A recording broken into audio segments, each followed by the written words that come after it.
Friends, நான் இன்றைக்கி கலக்காக்கொட்டை தோல் பண்ணி தோலெல்லாம் எடுத்து வச்சுருக்கேன். அது புடைக்க தேவையில்லை. அதுக்காக நம்ம இந்தமாதிரி ஒரு ஜல்லிக்கரண்டி எடுத்துக்கலாம். அதில் இதை கொஞ்சம் போட்டுக்கோங்க.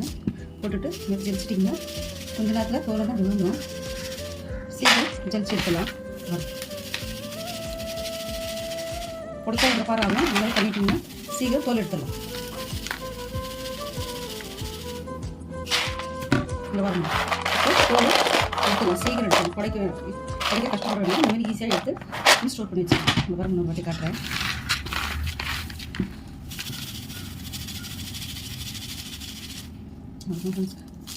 இங்கே பாருங்கள், இந்த மாதிரி எடுத்துக்கோங்க. சீக்கிரம் கொஞ்ச நேரத்தில் ரெடி பண்ணிடலாம்.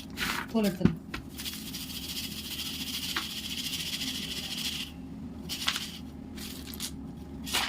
இங்கே பாருங்கள், ஒரு 2 நிமிஷத்தில் நான் தோல் எடுத்துகிட்டு நீங்களும் ட்ரை பண்ணி பாருங்கள்.